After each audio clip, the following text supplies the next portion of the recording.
Hello everyone, मैं अनामिका विद्यार्थी warriors channel में आपका स्वागत करती हूं। दोस्तों, आज हमने हिंदी का एक महत्वपूर्ण टॉपिक व्यंजन संधि लिया है और हम यहां पर इतना ट्रिक के माध्यम से बताएंगे कि आपको किसी और वीडियो को देखने की आवश्यकता ही नहीं पड़ेगी और व्यंजन संधि संबंधित पूरा डाउट यहीं पे क्लियर हो जाएगा। तो दोस्तों, देर न करते हुए ये वीडियो स्टार्ट करते हैं। सबसे पहले देखते हैं व्यंजन संधि कहते किसको हैं। व्यंजन का किसी स्वर अथवा व्यंजन के मेल से जो भी परिवर्तन होता है उसे व्यंजन संधि कहते हैं। व्यंजन का किसी स्वर या व्यंजन के मेल से जो भी परिवर्तन होता है उसे व्यंजन संधि कहते हैं। ठीक है, सबसे पहले यहाँ पर थोड़ा सा स्पर्श व्यंजन का पांचों वर्ग को देख लेते हैं। तो क वर्ग में क ख ग घ अंगा है, तो क वर्ग, च वर्ग, ट वर्ग, त वर्ग, प वर्ग। यहाँ पर 5 वर्ग है और प्रत्येक वर्ग में 5 वर्ण हैं। तो क वर्ग में 5 वर्ण है, च वर्ग में भी 5 वर्ण है, ट वर्ग में भी 5 वर्ण है, त वर्ग में भी 5 वर्ण है और प वर्ग में भी 5 वर्ण है। तो क वर्ग का पहला वर्ण क्या है? क, दूसरा ख, तीसरा ग, चौथा घ, पांचवा अंग। इसी प्रकार सारे वर्ग में है। ठीक है, तो प्रत्येक वर्ग में 5 वर्ण है। अब सबसे पहले यहाँ पर पहला ट्रिक देखते हैं। पहला ट्रिक हमारा ये कहता है कि पहले वर्ण का तीसरे वर्ण में परिवर्तन होता है। ठीक है, अब यहाँ उदाहरण के माध्यम से और स्पष्ट समझते हैं। अब लेते हैं दिक् प्लस गज। तो यहाँ पहला वर्ण है क, तो जब भी शब्द बनेगा वो बनेगा दिग्गज। तो यहाँ क्या हो गया? तीसरा वर्ण हो गया। ठीक है, जो यहाँ आधा क है वो यहाँ पर आधा ग हो जाएगा।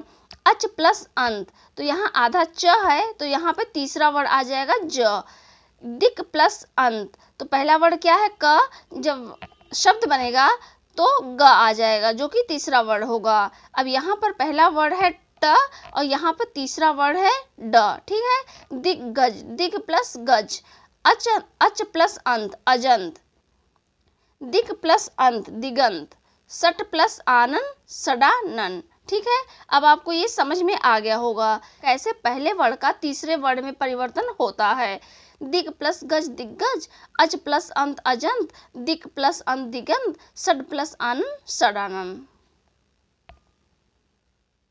अब देखते हैं ट्रिक नंबर 2। जहाँ कहीं भी अंग की मात्रा होती है उसको म में परिवर्तित कर देते हैं। ठीक है, ये म ऐसे जहाँ कहीं भी अंग की मात्रा होती है उसको हमेशा म में परिवर्तित कर देते हैं विच्छेद करते समय। तो यहाँ अहंकार है तो विच्छेद करते समय क्या लिखेंगे? अहम प्लस कार। इसी प्रकार संगम, तो क्या लिखेंगे? सम प्लस गम। संक्षेप, तो क्या लिखेंगे? सम प्लस छेप। ठीक, ये जो अंग की बिंदी है ऊपर उसको हमेशा म में परिवर्तित कर देते हैं। अब तीसरा नियम ये कहता है, तीसरी ट्रिक ये कहती है, जहाँ कहीं भी आधा द, आधा न, आधा ड, आधा च, आधा ल, आधा ज हो वहाँ त में परिवर्तित हो जाता है संधि विच्छेद करते समय। तो यहाँ आधा च है, यहाँ आधा ज है, ये देखिए आधा च आधा ज, यहाँ आधा ड है, यहाँ आधा ल है, यहाँ क्या है? आधा न है। ठीक है, जहाँ कहीं भी आधा द, न, ड, च, ल, ज हो वो त में परिवर्तित हो जाता है। जैसे कि उच्चारण, उत प्लस चारण, सज्जन, सत प्लस जन, उड्डयन, उत प्लस डयन, उल्लास, उत प्लस लास, उन्नति, उत प्लस नति। अब ट्रिक नंबर 4 क्या कहता है? जहाँ कहीं भी छ दिखता है वहाँ पे च जोड़ना या हटाना होता है। अब इसे उदाहरण के माध्यम से समझते हैं। अब एक शब्द को लेते हैं स्वच्छंद। अब यहाँ छ दिखा, अब जब भी इसका विच्छेद करेंगे तो ये च हट जाएगा, स्व प्लस छंद। ठीक है, स्व प्लस छंद।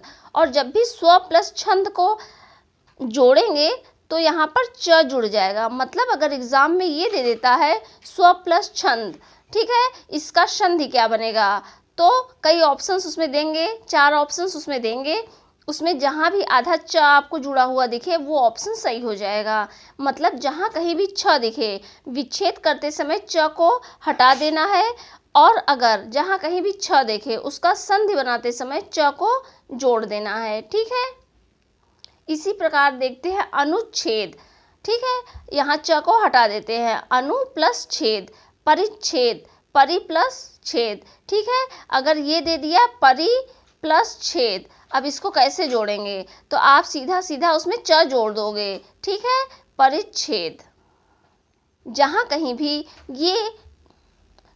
कहीं भी षटकोण वाला आधा श या ये वाला आधा श दिखे, वहाँ पर दोनों श को हटा दिया जाता है। जैसे परिष्कृत, जब भी हम विच्छेद करेंगे तो वहाँ परि प्लस कृत आ जाएगा। संस्कार, तो यहाँ स को हटा दिया गया और ये जो बिंदी है वो म में परिवर्तित हो गया। सम प्लस कार, ठीक है, सम प्लस कार बराबर संस्कार। अब हमारा छठा ट्रिक क्या कहता है? जहाँ कहीं भी ष्ठ हो वहाँ वो स्थ में बदल जाता है। ठीक है, जहाँ कहीं भी ष्ठ हो वो हमेशा स्थ में बदल जाता है। जैसे निष्ठा बराबर नि प्लस स्था, प्रतिष्ठा बराबर प्रति प्लस स्था। जहाँ कहीं भी बीचों बीच षटकोण वाला श आता है, वहाँ पर हमेशा विच्छेद करते समय सादा स जोड़ देते हैं और ये वाला श हटा देते हैं। निषेध, तो नि प्लस सेध, विषम, वि प्लस सम। अब यहाँ देखते हैं, यहाँ क्या है? उद्धत, तो ये जो द होता है वो त में परिवर्तित हो जाता है। जब भी उद्धत का संधि विच्छेद करते हैं, जहाँ कहीं भी आपको उद्धत दिखे, उद्धार दिखे, उद्दिष्ट दिखे, वहाँ पर हमेशा ये जो द होता है वो त में परिवर्तित हो जाता है उत, और ध होता है ह में परिवर्तित हो जाता है। ठीक है, उद्धत का हो जाएगा उत प्लस हत, उद्धार का हो जाएगा उत प्लस हार। तो ये जो द है वो त में परिवर्तित हो गया, और जहाँ कहीं भी द दिखे वो त में परिवर्तित हो जाता है और जो आधा ध है वो ह में परिवर्तित हो जाता है। तो उद्धत उत प्लस हत, उद्धार उत प्लस हार।